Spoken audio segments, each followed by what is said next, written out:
कभी सोचा है कि ऐसा क्यों होता है कि हमारी तमाम तर मेहनत और कोशिशों के बावजूद रिस्क में वो बरकत महसूस नहीं होती जिसकी हम उम्मीद करते हैं? तो आज हम इसी सवाल के पीछे छुपे कुछ हकीकी असबाब को समझने की कोशिश करेंगे। ये एहसास हम में से बहुतों के लिए काफी जाना पहचाना है। दिन रात एक कर देना, हर मुमकिन कोशिश करना, लेकिन फिर भी लगता है जैसे कोई चीज है जो कम है। और सच पूछें तो यह एहसास बहुत मायूस कुन हो सकता है। ऐसा लगता है ना जैसे एक ही जगह पर भागे जा रहे हैं और मंजिल है कि करीब ही नहीं आ रही। अच्छा, तो इस एहसास की तह तक पहुंचने के लिए सबसे पहले रिस्क का असल मतलब समझना बहुत जरूरी है, क्योंकि ये सिर्फ पैसा या बैंक बैलेंस या मादी चीजों का नाम नहीं है।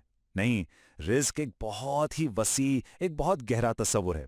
इसमें ज़हनी सुकून भी है, अच्छी सेहत भी है, मोहब्बत करने वाले लोग भी हैं और सबसे बढ़कर दिल का इत्मीनान भी इसी में शामिल है। तो सवाल फिर वही है कि अगर रिस्क इतना कुछ है तो फिर उसमें तंगी क्यों महसूस होती है? और यहाँ एक बहुत ही दिलचस्प बात है। अक्सर इसकी वजह बाहर के हालात नहीं, बल्कि कुछ ऐसी पोशीदा रुकावटें होती हैं जो हमारे अपने अंदर ही मौजूद होती हैं। और यही यही तो इस पूरी बात का मरकज है कि असल रुकावटें नौकरी के बाजार या मुल्क की इकोनॉमी में नहीं, बल्कि हमारे अपने अंदर, हमारे आमाल और हमारी नीयतों में छुपी हैं। मतलब ये कि हमारी अंदरूनी दुनिया हमारी बाहर की दुनिया पर बराह रास्त असर डालती है। यानी खुशहाली का सफर बाहर से नहीं, अंदर से शुरू होता है। तो चलें अब जरा देखते हैं कि वो कौन से काम हैं, कौन से अमाल हैं जो इन बरकतों के रास्ते में रुकावट बन जाते हैं और हमारी हकीकत को शक्ल देते हैं।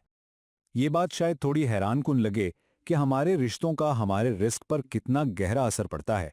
एक तरफ रिश्तेदारों से जुड़े रहना, उनसे अच्छा सलूक करना बरकत के दरवाजे खोल देता है। वहीं दूसरी तरफ रिश्तों को तोड़ना, खास तौर पर खूनी रिश्तों को, रिस्क में तंगी का एक बहुत बड़ा सबब बताया गया है। अच्छा, रिश्तों के बाद जो दूसरी बड़ी चीज है वो है हमारे रोजमर्रा के मामलात में ईमानदारी।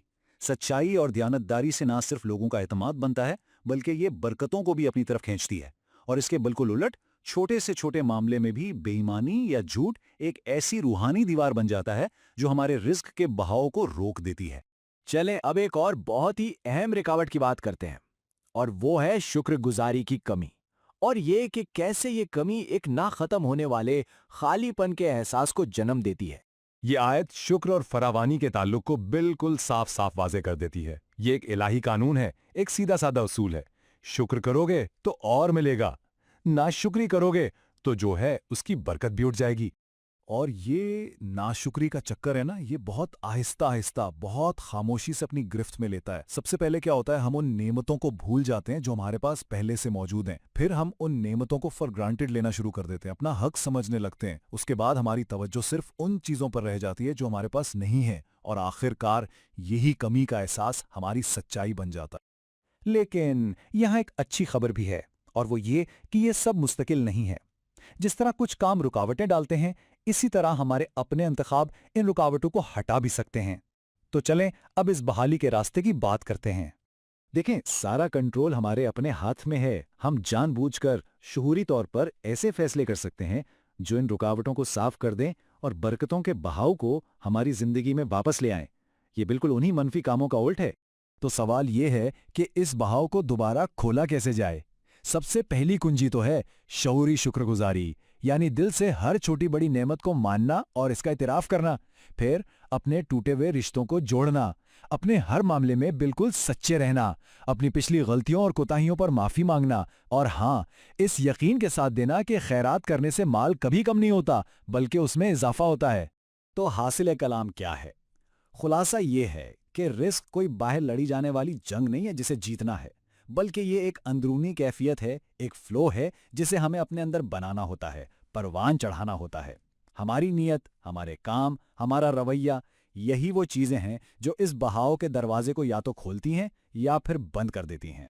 तो आखिर में ये सवाल हम सब के अपने आप से पूछने के लिए है कि आज वो कौन सा एक छोटा सा कदम है जो हम उठा सकते हैं, कौन सी एक छोटी सी रुकावट है जिसे हम दूर कर सकते हैं ताकि बरकतों का ये बहाव हमारी जिंदगी में वापस आ सके। याद रहे, 1000 मील का सफर भी एक कदम से ही शुरू होता है।